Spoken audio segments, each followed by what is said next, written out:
So, hello guys, mapagpalang araw sa ating lahat. Meron na namang pasabog itong si Sardine Cheese na nasa LA kung saan nga ay hawak niya ang document audio na galing sa pulis ng LA na naglalaman ng mga involved na tao doon sa nangyari na namatay nga na kasamahan nila ni First Lady, kasama niya sa entourage.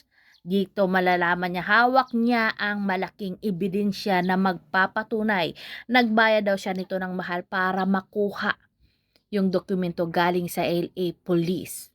'Di ba? Kaya nga sabi niya na kailangan niyang binigay niya na yung dokumento na to sa mga malalapit niyang kapamilya at lalong-lalo na sa asawa niya kung in case daw na may mangyaring hindi maganda sa kanya ay meron silang ilalabas na ebidensya at alam na kung sino ang may kagagawan. Kaya narito guys, panoorin natin.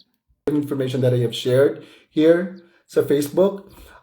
Ilang gipang report and everything is a red flag, so I'm not literally earning anything. So you can share, you can comment, whatever you want. I'm not earning anything. As much as I want to. Butan, ako sa nangikuan ha, i-close na ako na. Kaya mag-open ta later o ka ng mga messages sa itong mga kuan diha Kasibuanos.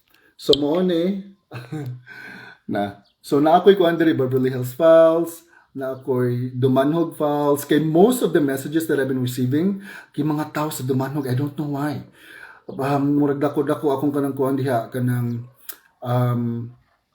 audience siguro diha sa Dumanhog, and then aso kay First Lady audios katong na-sense ako ang katong taga Los Angeles gyapon and screenshots of very important conversation. So mo nang naadiri, and then things that I want to talk about today. So mo na.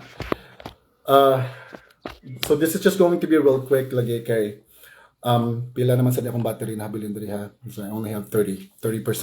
So let's make this quick. So ang sulod sa document, I'm going to recount what happened. So I've already done that, and then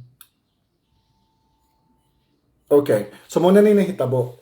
Sa sulod sa document gingon dito nga they were having this dinner at an event, and then nakabutang dito nga sa ilang tapok sa ilang entourage nabantayan gud nila nga there was really something wrong with Paulo. He was jittery, kanang di ko na mahimutang, and for some reason, even though that the AC was so high, and that time it was still around winter season, so kanang bugnaw-bugnaw pagod, but he was like sweating profusely kuno dito according to the document.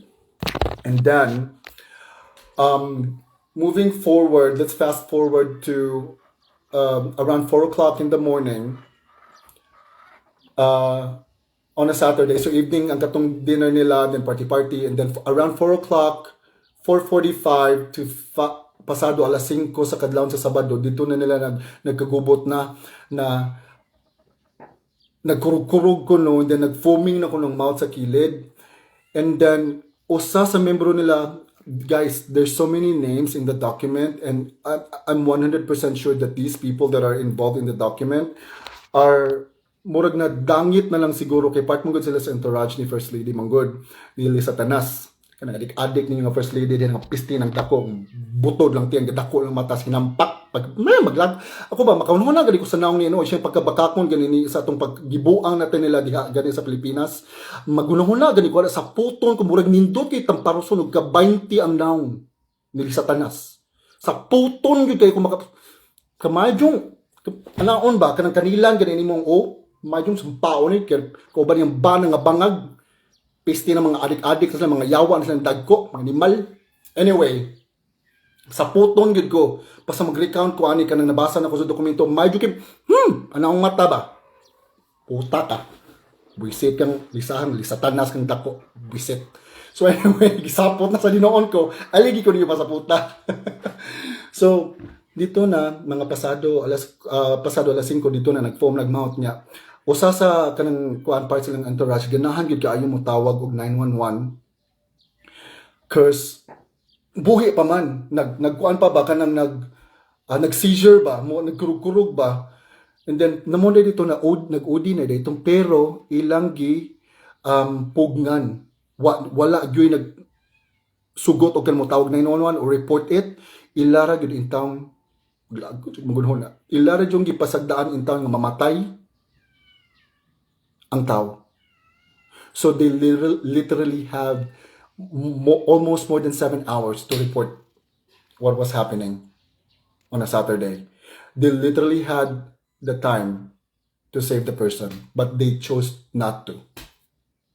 Muna nakabutang dito sa document. A lot of people involved, daghan pa kayo dito, but I'm going to keep this as an alas. Daghan kay chats na ako sad, and then I received a lot of kanang advices sad sa kanang council na nangayod ko advice with sa council na on what to do with the information that I have. So I'm going to keep this and as an alas na ko, so to speak, na og naamang gani mahitabo na ko kibaw na mo kinsay kagagawan ug na mahitabo na ko, and that information will be publicly announced. Okay? So, muna sa putong gyud kaayo ko magunahon na kay they had a lot of time to report and save Paulo. They had a lot of time but they chose not to.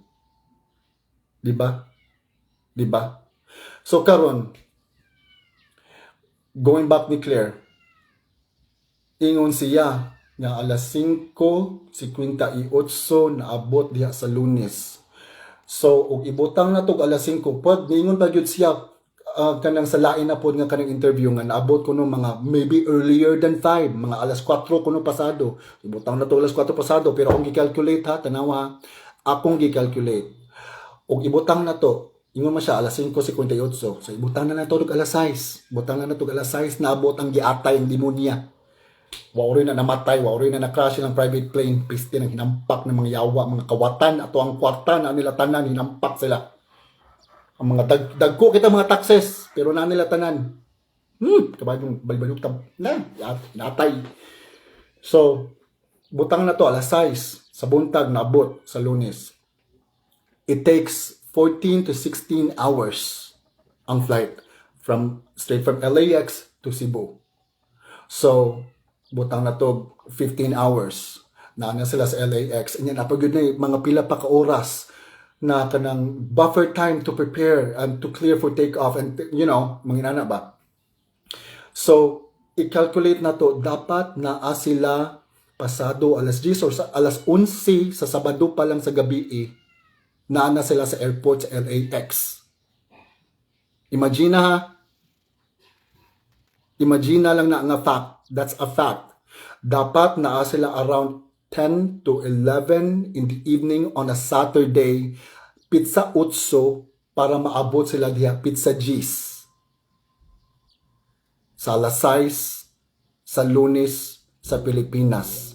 Kay lain-lain matag time zone day. Advance pa mo din pila ka oras. Buntag nyo hadiri, amuwa hadiri gabi. Inana na. So ibutang na to, kanang imposible kaayo nga naabot siya diha while naapa siya diri sa sa Amerika. Kay the authorities will diha gyud nagkasangit-sangit inyong kanang Claire Castro diha.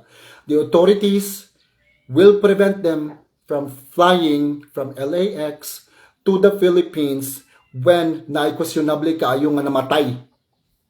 Part kasi entourage nga namatay nga questionable kaayo. Diba? Ako ba kanang nagka-split ends ko magunahon as kabakako ni Claire.